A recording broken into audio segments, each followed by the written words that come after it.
मुर्दाबाद मुर्दाबाद। ओजेफा जमाले मुर्दाबाद मुर्दाबाद। एमटीएफी की ठगी नहीं चलेगी, नहीं चलेगी। एमटीएफी की ठगी नहीं चलेगी, नहीं चलेगी। एमटीएफी कंपनी द्वारा नीमच जिले में की गई हजारों निवेशकों के साथ ठगी के मामले में हिंदू जागरण मंच मैदान में उतरा है। हिंदू जागरण मंच के बैनर तले निवेशक और कार्यकर्ताओं ने पुलिस अधीक्षक कार्यालय पहुंचकर एक ज्ञापन पुलिस अधीक्षक के नाम फूल सिंह परस्ते सीएसपी को सौंपा है। इस दौरान एमटीएफी कंपनी के खिलाफ नारेबाजी भी की गई है। ज्ञापन में बताया गया है कि एमटीएफी कंपनी द्वारा लोगों को लालच देकर उसमें पैसा लगाया गया है। एमटीएफी कंपनी में पैसा लगाने वाले निवेशकों को पैसा आना अब बंद हो गया है, जिससे हजारों निवेशकों को करोड़ों रुपया इस कंपनी में डूब गया है। इस मामले के जिम्मेदार लोगों के खिलाफ सख्त कार्रवाई करने की मांग की गई है। साथ ही उनकी संपत्ति जब्त करने की भी मांग की गई है और निवेशकों को पैसा लौटाने की बात कही गई है। हिंदू जागरण मंच के कार्यकर्ताओं का कहना है कि स्थानीय स्तर पर कथित जूनियर सीईओ हुजैफा जमाली पर भी सख्त कार्रवाई की जाए और उसकी संपत्ति को सीज कर लिया जाए ताकि वह विदेश में न भाग पाए। जिन जिन लोगों को पैसा लगा है उन्हें पैसा दिलवाया जाए। इस दौरान बड़ी संख्या में हिंदू जागरण मंच के पदाधिकारी और कार्यकर्ता सहित निवेशक मौजूद रहे हैं। सर, इसके अंदर हमारे साथ ये हुआ है कि आम जनता जो है, पब्लिक है, आम जनता के पैसे एमटीएफी द्वारा धोखाधड़ी से ठगी करके लौटा गया। वैसे तो सामान्यतः अभी पिछले 2-2.5 महीने से चली रहा है कि एमटीएफी कंपनी किस तरह धोखाधड़ी कर रही है। कलेक्टर साहब के हम कुछ लोगों ने आवेदन दिया था, तो सामान्यतः सभी लोगों को इस बात की जानकारी कि एमटीएफी कंपनी किस तरह से कार्य कर रही थी, किस तरह से लोगों ने पैसा लिया, किस तरह ठगी करी।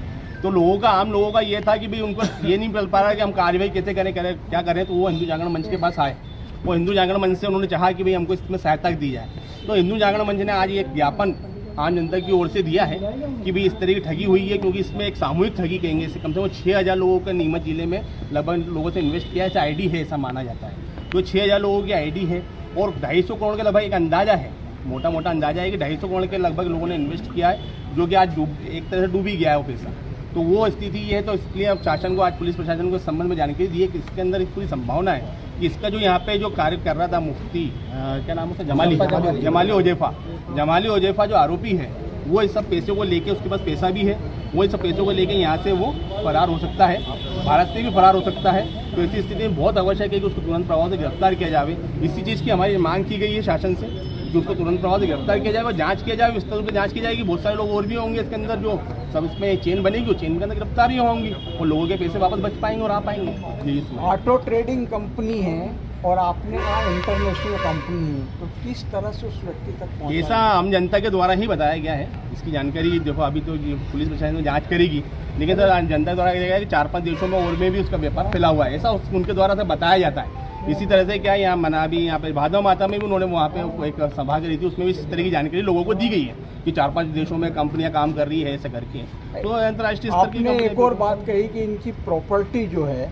वो सील की जाए, तो यहाँ तो प्रॉपर्टी है ही नहीं उसकी। ये तो अभी ये जांच का विषय है साहब। इसके अंदर अगर मान लो उसकी संपत्ति की भारत में अगर है कहीं पे, तो भारत में कहीं पे भी उसकी करा जाए उनके द्वारा। कहाँ की कंपनी थी ये?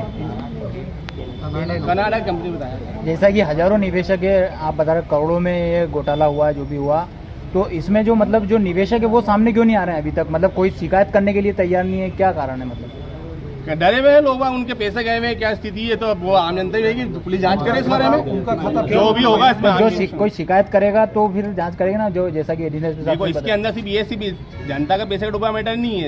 इसके अंदर कई करोड़ों रुपए का जो है, अगर ये पैसा भारत से बाहर भी जा रहा है तो ये भी तो अपने आप में देश का नुकसान है। तो हमको इस तरफ भी ध्यान देना। पुलिस निवेदन है कि ऑटो ट्रेडिंग कंपनी है, आपने कहा इंटरनेशनल है, ये सभी लोग जानते थे। उसमें डॉलर के अंदर इन्वेस्टमेंट या डॉलर के अंदर रिटर्न हो रहा था, तो इंडियन करेंसी का जब उपयोग ही नहीं हो रहा है तो किस तरह से लोगों ने इन्वेस्ट कर दिया?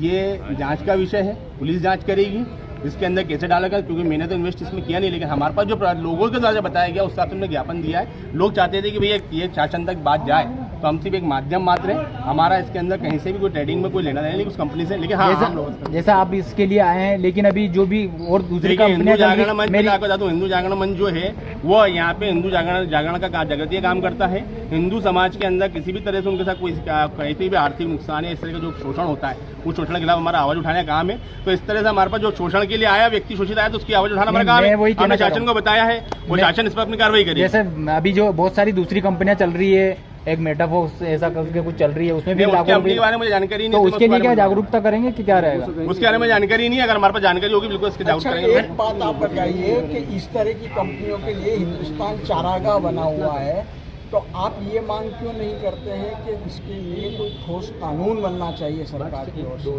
बिल्कुल बनना चाहिए इसके अंदर, मांग करी जाएगी। अच्छा, ये बात भी सामने आ रही है कि पुलिस